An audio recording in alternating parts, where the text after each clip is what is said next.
Yo, what is up, guys? Will here from the Fantasy Flock with Canyon. And we're going to be talking about some late round draft strategy for your fantasy NBA drafts for the upcoming season.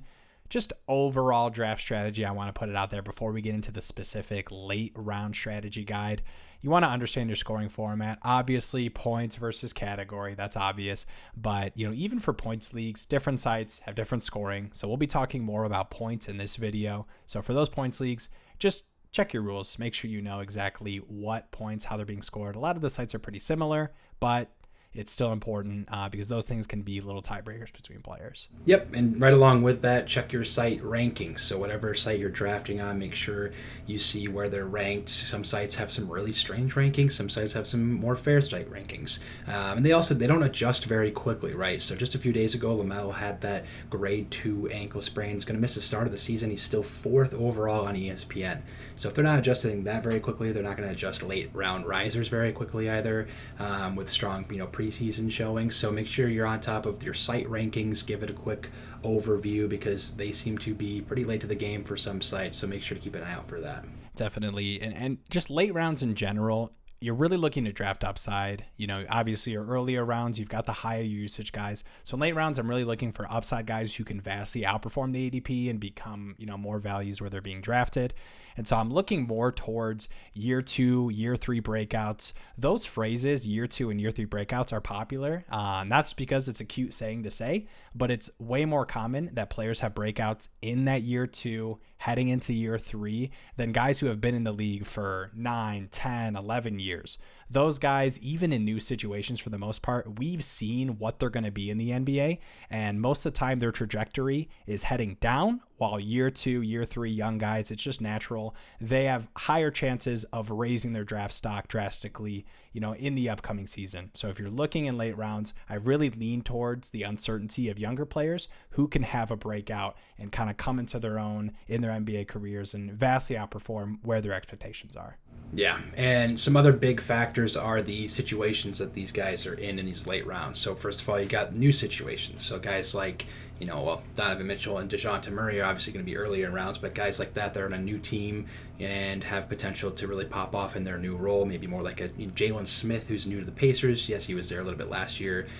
Maybe a Bogdanovich for the Pistons. Guys late in the rounds here that are in a new situation, and they're down there because people don't think they're going to pop off, but there's potential in that new role for them to do well.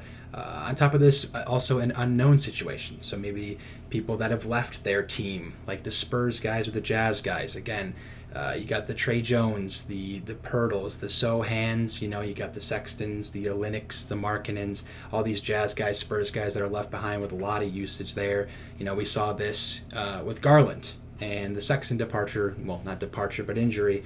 We saw this with a couple teams last year with injuries or trades, guys really popping off and taking advantage of that usage. So make sure to check out those late round guys, specifically for the Spurs and Jazz, who lost a lot of usage in Mitchell and Murray. And then if the inverse is true as well, right? So if you're in the same situation, it's less ideal if you're going to be late in the round and you're on the same team, you have the same role, and you're still late in the draft. That's not a lot of upside. If you're not doing well in that role, in previous years, there's really no reason to expect that anything's going to change if that situation has not changed. So avoid in later rounds kind of the same situation players who are in year 8 on the same team with the same role. If they haven't broke out by now, they're probably not going to do it anyway.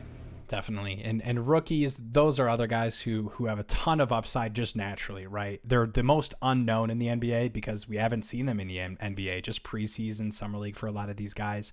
So while rookies have a ton of upside, and I love rookies as upside picks late in draft, you need to keep in mind that it is very likely that rookies do not perform to expectations, especially early on in the season. If you think about guys like Cade Cunningham, who had an amazing season last season, really at the beginning of the half was not really, super strong fantasy wise. Obviously the latter half of the season, a lot of that with Jeremy Grant as well, or without Jeremy Grant, had really strong production. But for the most part, rookies do not perform as highly as they're being drafted. A lot of these guys are like top 50 picks, and it's a lot of speculation, and we're assuming the production's going to be there, but for rookies it's very natural for them to have rough starts. So I do want to say I love rookies, and I think they're very strong upside picks. Jaden Ivey's looked really good in the preseason. Ben Matherin's looked amazing. Keegan Murray, Ben Carroll, a lot of these guys have looked really good in the summer league, in the preseason. I expect them to be strong NBA players, but from a fantasy perspective, if you're reaching over these guys, you have to think about what's realistic production from them, right? So I do think that the ceiling for a lot of these guys might be top 50, but if you're drafting them there, versus other guys who we've seen have top 50 production, it's a lot of risk to take on in drafts. And while obviously upside risk, it's a little synonymous. I think a lot of times, you can fall into the trap of late in drafts saying, let me grab a rookie, just because it's an unknown, the shiny new toy. It's a little risky because a lot of rookies, honestly, especially these guys who, maybe were drafted later in the first, or we haven't really seen them strong in the rotation. A lot of them aren't going to be, even on the floor a ton to begin their NBA careers, at least in the first half of the season. So just because they're rookies doesn't mean they're amazing upside.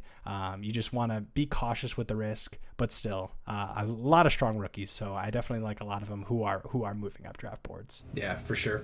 Another point here, an interesting point too, is handcuffs. This isn't fantasy football, so I wouldn't stress it, and I definitely wouldn't reach for handcuffs either. The exception might be with the Anthony Davises or the Kawhi Leonards. Again, these habitual injury-ridden guys, don't reach for them still. I don't hate grabbing their backup, but at the end of the day, every backup to a star isn't going to get their direct usage, and they won't obviously have the talent to sustain that void of stats.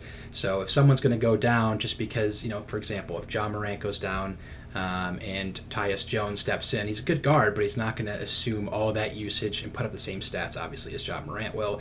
Usage is going to go most likely to the Desmond Baines, the Dylan Brooks, the other studs in there. So don't reach and don't stress about, I need to get Tyus Jones if I have John Morant, or I need to get Thomas Bryant if I have Anthony Davis. I wouldn't stress about it too much just because it's such a talent league and a usage league. And if someone's going to go down, that backup's not going to come in and just put up the same numbers, obviously. They're not the same talents. That's why they're not starting. And so it's not like the NFL, the backups, they're not just plug and play, missing these guys' stats. At the end of the day, it's, again, a league of usage and talent. So when it comes to fantasy, any void of usage will most likely go to those other studs on the team, and not much will be left over for the backup. So again, I wouldn't stress it. Handcuffs, not really a thing. I don't hate it if you have a very, very late pick and you're not really reaching for it, but it's not something to worry about. Yeah, definitely. And even in the best situations, like you had said, the production's not really there too. And in NBA fantasy, a lot of these leagues, you don't have a ton of bench spots. So if you're using your reserve spots on guys who are more handcuffs, you're not giving yourself the upside of having producers that you can use consistently. So I think really from just a strategy standpoint, it doesn't really make sense, even for the rare cases like a Tyus Jones, who does have pretty good production when Ja went down last season. It just doesn't, it's not worth it on a season long game. Another draft strategy point, late in drafts, I like targeting guards over bigs. Good fantasy late round bigs are really hard to find from a production standpoint. So I do 10 earlier in drafts. I like to make sure I'm getting bigs, obviously understanding your roster, breakdown if you need to play, if it's just one center, if it's, forward and flex spots or whatever. But late in drafts, it's easier to find guards who are in situations that, they can have solid production night in and night out, just because of how the NBA game is played. Not a lot of, NBA teams are running through bigs, especially late in drafts. So, from consistent fantasy production, it's really hard to find just naturally with how the NBA game is. Most of the time, early mid rounds, obviously in your early rounds, you've got really high production, high usage guys. In mid rounds, you've got more solidified usage, consistent role rotation guys. And, in the late rounds, you're looking at breakout potential, high upside, new situations. You're really looking for guys who are going to give the opportunity to, potentially vastly outperform their ADP, and you'll be able to use more consistently on your team, especially with limited bench spots. And that'll do it for our late round tips. Remember, this is where you can win your league. So, follow these tips, other things for sure. Keep these in mind, and best of luck in your drafts.